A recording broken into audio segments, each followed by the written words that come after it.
Welcome to Remembering Saturdays. Wow, I definitely can say I miss being on live.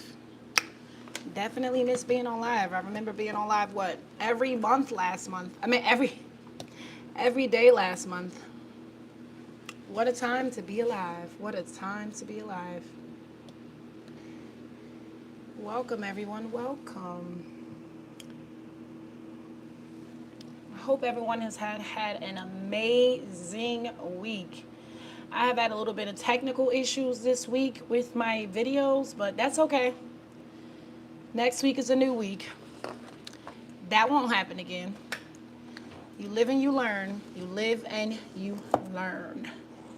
I'm over here just straightening up my desk a little bit. How's everyone doing? Hey, Francine, can you hear me clearly? Can you hear me clearly? Tonight we're basically just talking about what if we're not waiting for life to happen. Awesome. So what if we're not waiting for life to happen? What if life has been waiting on our words? On our words, our thoughts, and our actions. But right now, tonight, we're talking about our words. So what if what we're living right now, is something we once agreed on? I know a lot of people be like, oh, how can you know that? Oh, how do you know that to be true? Or where did you get that information from? So I got that information from my inner being. I got that information from knowing, literally, from knowing.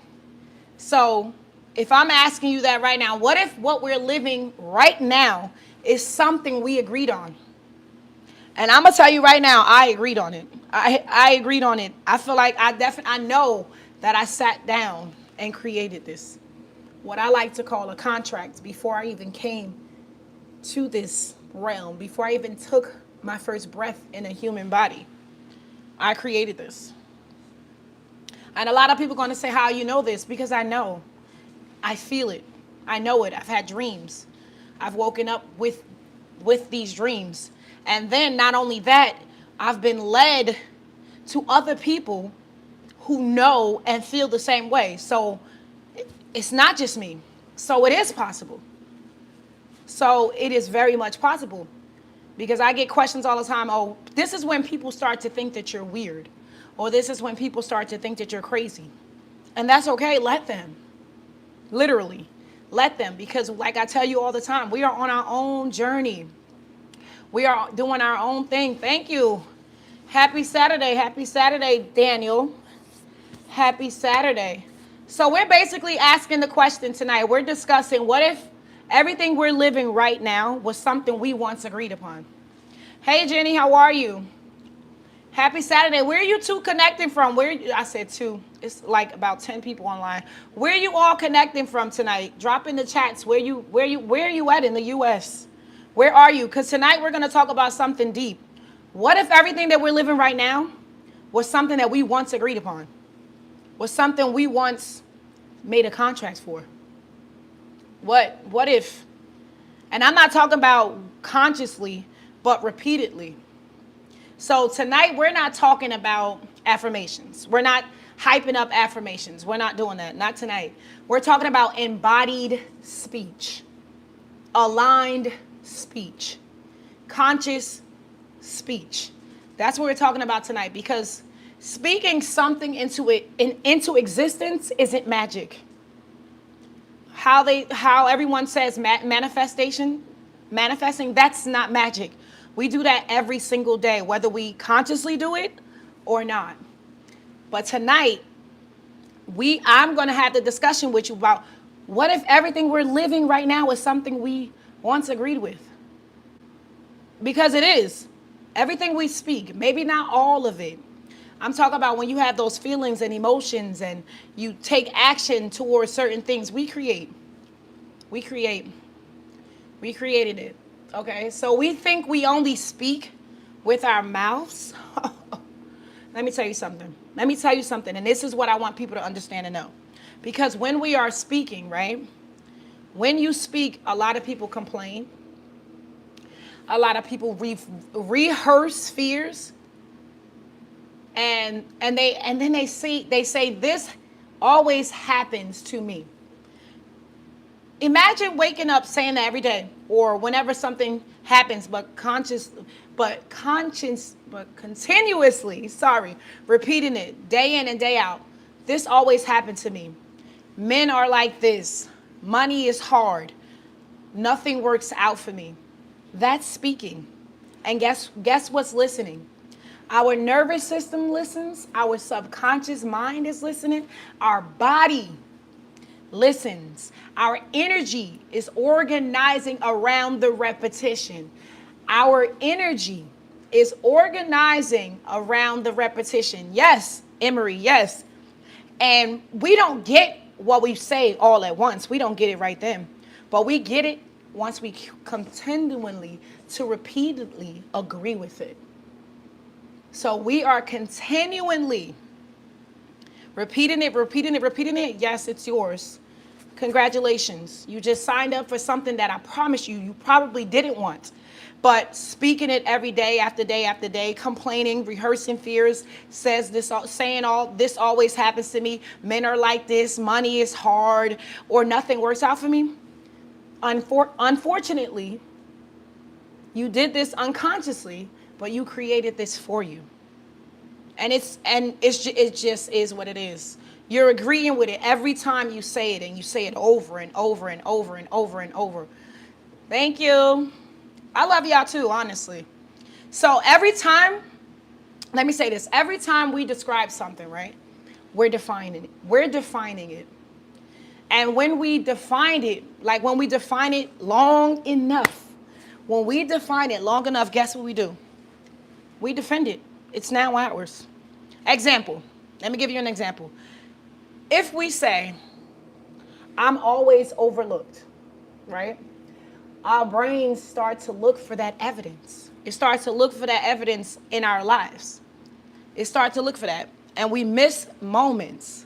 We miss moments where we weren't overlooked because we're consciously thinking and continuously thinking and continuously saying we are overlooked. We actually miss the moments when we are looked, when we are being paid attention to, because we've already locked in, whether we know it or not.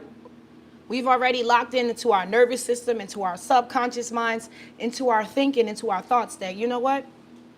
I'm overlooked. So guess what? You overlooked. So because the identity has already been chosen, that's it. Speaking it into existence is the identity selection. There's no control over that. It's just selection. That's it. And you know what? There's something else that I want to say, and here's the truth that most people don't say. You cannot lie. You cannot lie. I remember my mom used to say, "Oh, you can lie to somebody else, but there's one person you can't lie to, yourself. You cannot lie to your nervous system. You cannot lie to your subconscious mind. You cannot lie to the universe. You're only lying to others that are watching because, trust me, in here, within, they know. So if we say, how about this? What if we say I'm wealthy, but internally feel panicked when a bill comes up and you don't see that money in your account yet, right? Guess what the body is listening to? That feeling. Of course, you're welcome, Emery, you're welcome. That body listens to the panic, not the words that you're saying. Because those are words you're just saying now. It's the emotion, because emotions is the language of the universe. Emotions is the language of everything, your feelings, your energy. That's it. It's locked in. So you can say whatever you want to say, but if you say I'm wealthy and you panicking at the next moment that you don't see a next dollar, you're not experiencing it, guess what? The body is listening to the panic. The body is listening to the panic. And it's funny enough that I'm speaking about this tonight because this is something that I literally asked. I wouldn't even say asked, but I said this question out loud. I was like, how is it that when you're not experiencing it, when nothing around you is showing it yet, but you got to stay embodied in that knowing? This is a question that I've asked before I've gotten to where I am right now. And let me tell you this. It's the emotions and the feeling that's going to keep it away from you. That little inkling of doubt, that little bit of doubt is what pushes it away from you. So you have to speak it into existence with words that works. The words that feel safe and the body agrees with it. So this is why so many people shout affirmations and nothing shifts. Okay? I'm going to say that again. This is why so many people shout affirmations and nothing changes. Because it's not the volume. It's the embodiment. It's the knowing that what you're saying is already done. It's the feeling when you're saying it that you know that it's already done. Because you can say whatever you want to say time in and time out. Like I said, you can't lie to the nervous system. You can't lie to the subconscious mind. And you certainly cannot lie to the universe. It's impossible. So how about this? Let's try this. I am a millionaire. Let's say that. And we are learning how to hold more. We are becoming available for overflow. So we are safe with more. Small, true, expandable. So your system, I want to make sure I'm breaking this down to you to the point where you get it. Your system must believe. Your system, nervous system, subconscious mind, beliefs, faith, must believe that it's possible. So this is what I say. This is the knowing. This is the knowing. Because I have a lot of people ask me, how can you know when you're not experiencing? That's the hurdle. I promise you, that is the hurdle. And that took me years. That took me years to actually embody and lock in on and know that I don't panic. I don't fret. I don't shake. I don't do none of that. And that's not easy. That's something that with practice, like I say, bring it into your daily life. Bring that awareness into your daily life and focus on it and pay attention to it. Notice how you feel in that moment. Notice what's going on around you in that moment. Because it's that awareness right there that you lock into that embodiment, that knowing. That level of remembering, that level of knowing seals the deal. You'll be having things, and I know people don't believe it, and I know they say it's weird and they say it's woo-wooey, but I guarantee you I'm living it. It happens. I've asked questions. I have had things. Man, I'm not even going. There's so much I can say to y'all right now. I'll just be very honest with you. The other day, my phone bill was up. And I'm like, dang, right now, I got something else I'm looking to do. I'm not really trying to, I forgot all about it. Let me just say it like that. I guarantee you within the next few minutes and the next day, the day later, there was a check in the mail, and the next day that I had no clue about. I'm not kidding you guys. I'm serious. When you lock into that knowing and that embodiment, it's over. And I wouldn't even say it's over, it's up. Because you just getting started. So when we speak through expectations, tone, and the way we introduce ourselves, the way we describe our past, we keep it alive. I love to bring this up, and I'm probably going to piss some people off. But I know we are all proud of our history, whether it was good, bad, the ugly. We don't want nobody to forget it. Point blank, period. We like to talk about our history. We like to keep holidays for our history, and that's all of us. Everybody in the entire world. How about this? How about if we didn't dwell so much? Hold up. Just hear me out. How about if we didn't dwell so much on what happened to us in the past that we would stop reliving it in the future? How about what if we just stop making a big fuss over what happened to us in the past? I'm not saying forget that it ever happened. I'm not saying don't acknowledge it. Hey, how are you? Yes, I'm here every Saturday at 7. I was more frequently on here in January, but I'm here. So what I'm saying is this. What if we stopped dwelling on it so heavily? I feel like if we did that, we would stop recreating it in our future right now. If we switched up the scenario, not forget that it happened, acknowledge it, but now find ways to let it go. Yes, now find ways. Welcome. I'm glad. I'm glad you're here. Now find ways to let it go, because if we constantly retell our pain, we keep living it. Let me say that again. If we constantly replay our pain, our past, we're going to keep living it, like it or not. And it's not because we're wrong, but it's because repetition reinforces the neutral pathways. It's going to keep coming. We don't need to deny the past. Like I tell you all the time, don't just not acknowledge it. But what we need to do is stop rehearsing it as an identity. Let me say that again.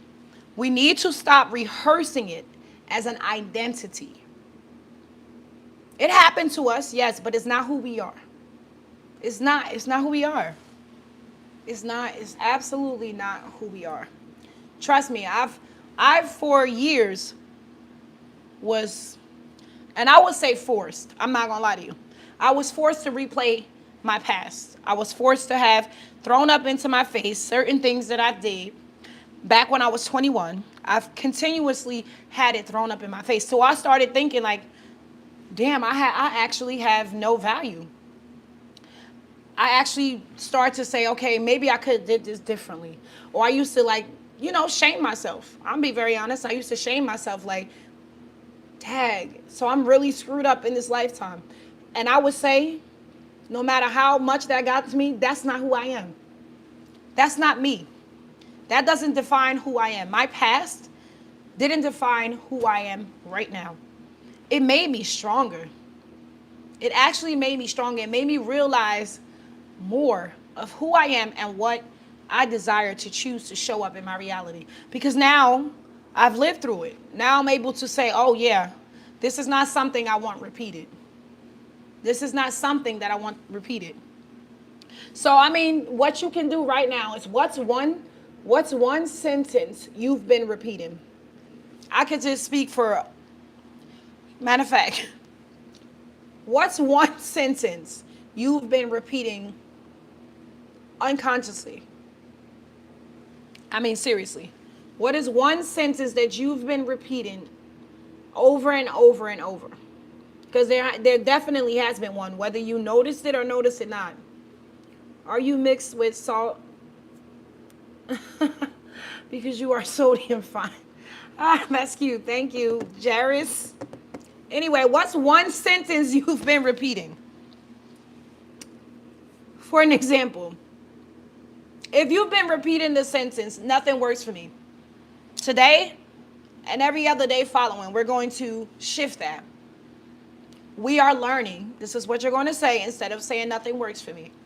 We are learning what works for us. We are learning what works for me. No more saying nothing works for me.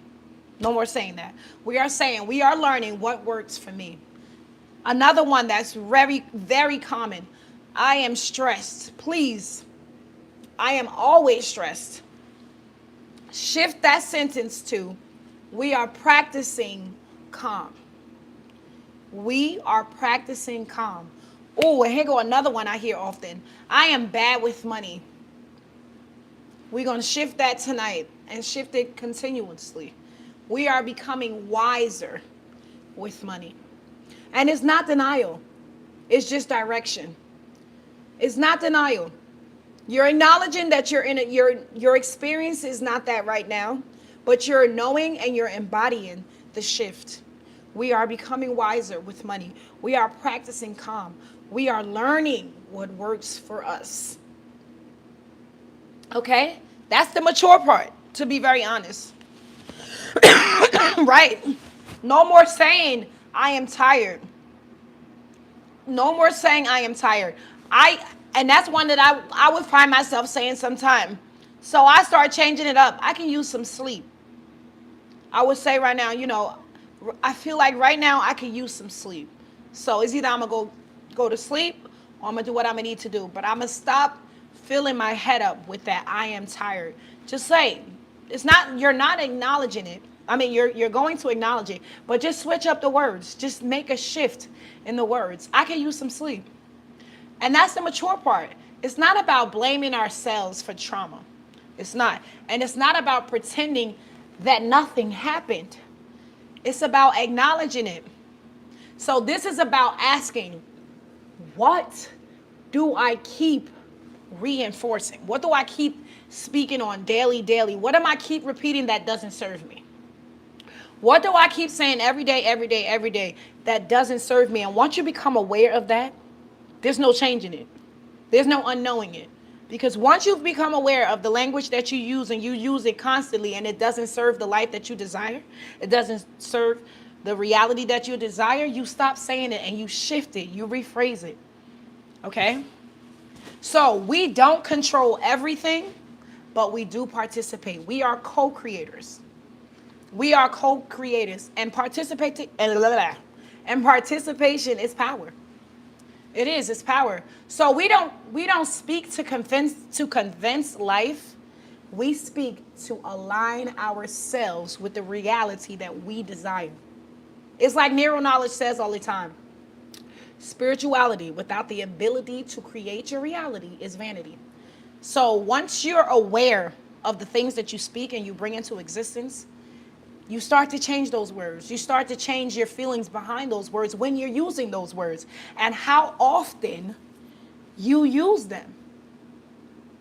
Because I was having a conversation with someone recently and they were saying, well, why would anyone manifest being hurt, or they're doing it unconsciously? How many times do they say, oh, I feel lost, or I'm tired of my life? Look, listen, and these are words that some of us may use often. It don't have to happen tomorrow. It don't have to happen in the next hour or so. But if you continuously repeat it, it's showing up. I'm telling you this right now, it's going to show up.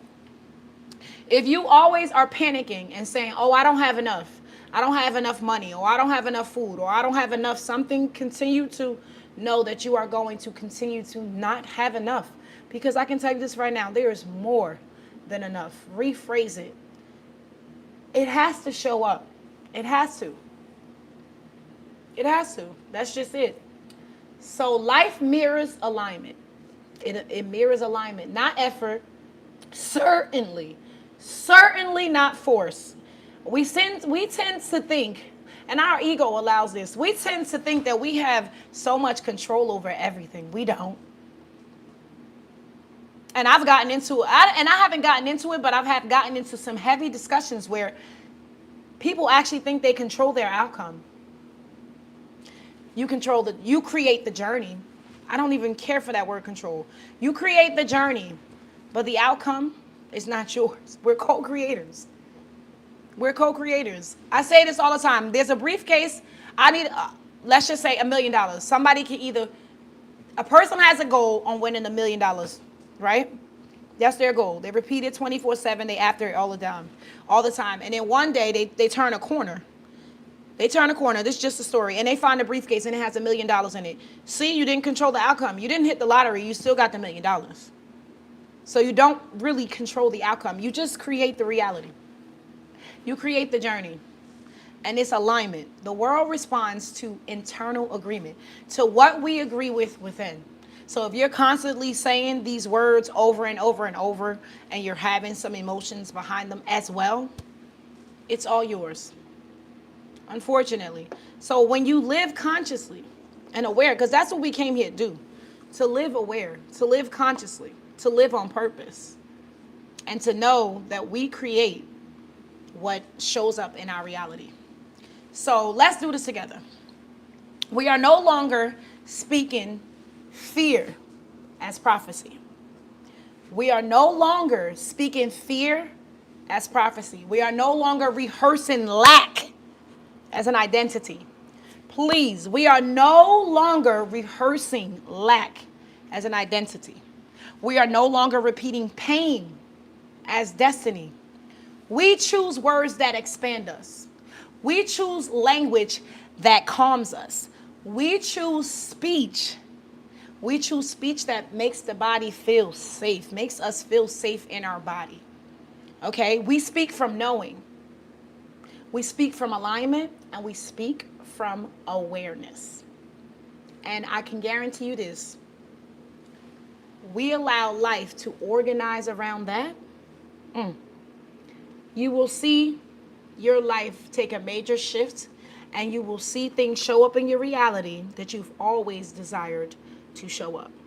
But you have to change the repetitive conversation, the repetitive language. Unless you don't want to live a life you desire, unless you want to live a miserable life, an unhappy life, a struggle, a survival life. It's up to you. The choice is always yours. No one can't force you or make you to do anything, but you seem to think that someone can. If they could have, they would have already. No? If they could have, they would have already, no? Or if they wanted to, they would do it. Because they can. The Creator can absolutely control any and everything around us, because the Creator is everywhere at all times. So, but there's one thing that the Creator will never do, will never step in on your free will and your choice. That's yours. That's yours. So, you know how your parents used to tell you, if you make your bed, lie in it. If you create it, please know that it's yours. Now, you can shift. You don't have to always. You can change that. That's the great thing about being a human being. You can change it at any given point, any given time. Animals don't get that luxury. Animals live ultimately by instincts. Yes, dogs can be trained, but ultimately they live by instincts. All animals. We are one of the greatest species that actually get to change our minds. We actually get to live by our choices. And we evolve. Imagine that. So, in order for us to live the life and change up on the things that don't serve us, we got to change the way we speak, think, talk, and act. It's 3 things. Our thoughts, words, and actions create the life either we desire or the life we don't want. It's on us. Nobody's coming to save you. Sorry. The Creator has never left you. How about that? So in those choices that you make, the Creator is right there with you, whether they're choices that serve you or choices that they don't serve you. So let me say this to you right now. Nothing is coming out of the sky or rising from the ground to save you. You were giving that power the moment you took breath, the moment you were created. So the choice is yours. The choice has always been yours. Stop looking to blame something outside of you or someone outside of you. You can't blame the government. You can't blame the politics. You can't blame anything or anyone. And God, we could shut all of that down if we just collectively do it together. Because it's power in numbers. So if we actually want to change those bigger things, we do that together. But it first starts with you. You have to change. You have to figure out that first within. And then we can do this together all day, every day. We can kindly make those systems slip overnight. The moment we all decide it's time. And we're already in a year. The fire horse, we already in that year. Oh, last year was a great awakening. This year, it's already done. You already in the shift. Whether you know it or know it not. Anyway, I love y'all. Thank y'all for being here. I enjoyed y'all. I always enjoy y'all. I'll be back every Saturday at 7. Every Saturday at 7, I'll be here. And I'll be here for at least an hour, half an hour. It just depends. I shoot for half an hour because I want to talk y'all ears off or bore y'all. But I love y'all. And I'm always sending healing, love, peace, energy, those things to you guys. I love you. Look up that fire. Look up that fire horse. Look up that. If you want to do anything tonight, look that up. And then come back and let me know Saturday what you found. Anyway, I love y'all. Have a great evening. Bye-bye.